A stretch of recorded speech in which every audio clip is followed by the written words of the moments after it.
From asteroids to pandemics, from ice ages to nuclear war, our time on this planet has been anything but a smooth ride. We think of ourselves as the dominant species, but the truth is, humanity has been pushed to the brink of extinction more times than you might realize. These aren't just stories from disaster movies. They are chapters from our own history, moments when our very existence hung by a thread. Today, we're going to explore 5 times humanity almost didn't make it. Let us travel back 74,000 years to a time when our ancestors were just beginning to explore the world. On the island of Sumatra, a volcano named Toba was about to unleash an eruption of unimaginable power. This wasn't just any volcano, it was a super volcano. The explosion was thousands of times more powerful than any volcanic eruption in recorded history, blanketing the planet in a thick layer of ash. This wasn't just a local catastrophe. The ash cloud was so vast it spread across the globe, blocking out the sun, and triggering a volcanic winter that lasted for nearly a decade.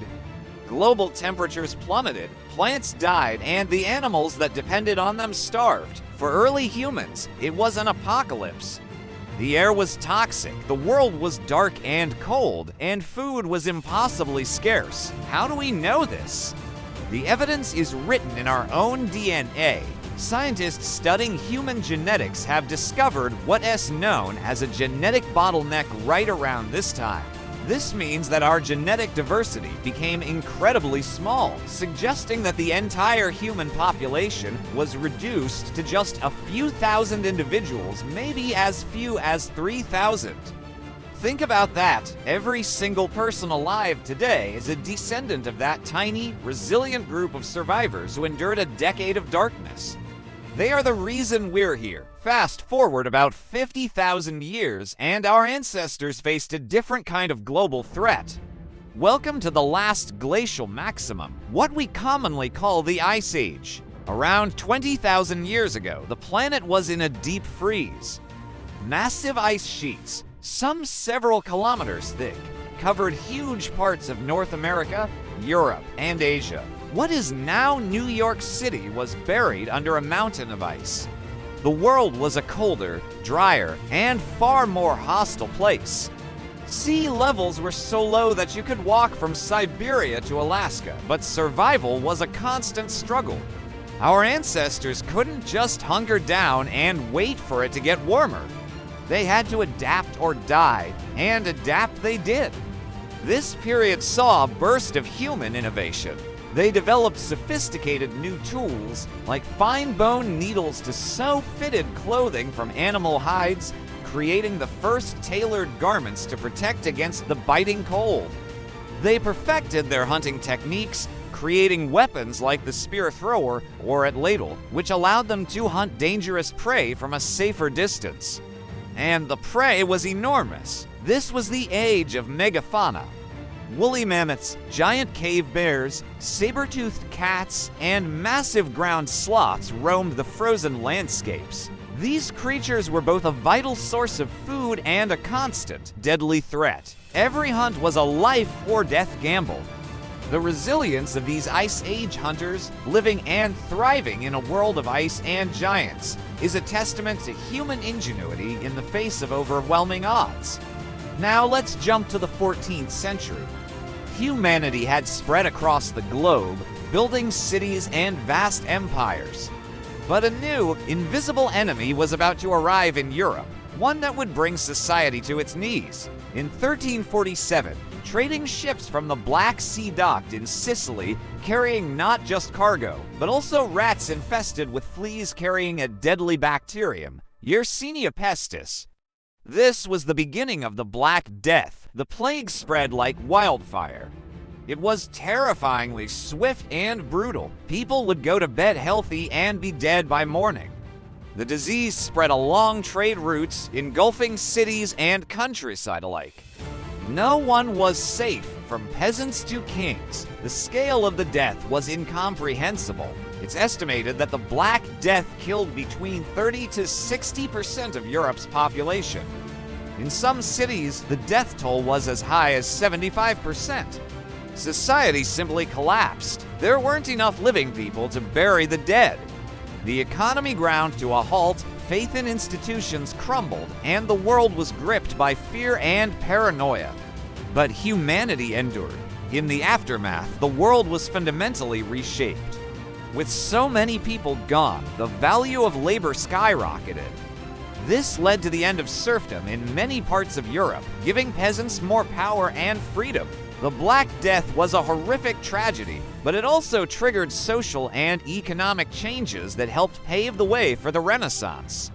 For our next brush with extinction, we don't have to go back centuries, but just over 100 years to 1918, as World War I was finally drawing to a close. A new, even deadlier killer was circling the globe. It became known as the Spanish flu, not because it started in Spain, but because Spain, being neutral in the war, had a free press that reported on it openly. This was an influenza virus, but it was unlike any flu anyone had ever seen. It was unusually virulent and deadly, and it had a strange preference for killing healthy young adults. The pandemic spread with frightening speed, carried across continents by returning soldiers. Unlike other disasters that were localized, this was a truly global event. It reached the most remote corners of the world, from the Pacific Islands to the Arctic. Public places were closed, people were ordered to wear masks, and makeshift hospitals were overwhelmed. The death toll was staggering. While the Great War killed around 20 million people, the 1918 flu is estimated to have killed between 50 and 100 million people worldwide. It infected about a third of the entire global population at the time.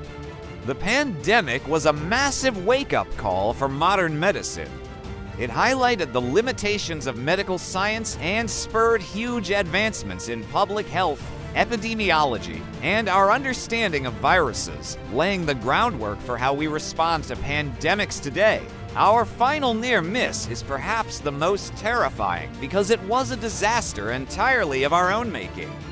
The year is 1962, the height of the Cold War. The world held its breath for 13 days in October during what we now call the Cuban Missile Crisis. An American spy plane discovered that the Soviet Union was secretly installing nuclear missile sites in Cuba, just 90 miles from the coast of Florida. These missiles could strike major American cities within minutes. What followed was the most intense and dangerous standoff in human history. The U.S. military went to its highest state of alert, DEFCON 2, one step short of nuclear war. A naval blockade was set up around Cuba, and Soviet ships carrying more missiles steamed towards it. For 13 days, the world was on the brink of a nuclear holocaust that would have destroyed civilization as we know it. The fate of the world came down to the decisions of a few men. One of the most critical moments happened deep beneath the ocean's surface. A Soviet submarine, pursued by the U.S. Navy, was cut off from Moscow. The captain, believing war had already started, decided to launch a nuclear torpedo. But launching required the agreement of 3 senior officers. 2 agreed. The third, a man named Vasily Arkhipov, refused. He argued against the launch and calmed the situation, single-handedly preventing a nuclear exchange that would have triggered a global war. In the end, a secret deal was struck. The Soviets removed the missiles from Cuba in exchange for a U.S. promise not to invade and a secret agreement to remove U.S. missiles from Turkey. The crisis was over, but it was a chilling reminder of how close we came to self-annihilation. From the ashes of a supervolcano to the brink of nuclear war, our history is a story of survival against all odds. These events remind us of our fragility, but they also showcase our incredible resilience, our ingenuity, and our capacity to endure.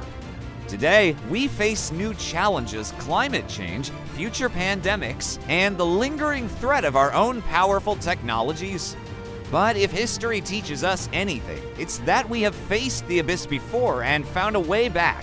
The future is unwritten, and it's up to all of us to ensure that the story of humanity continues.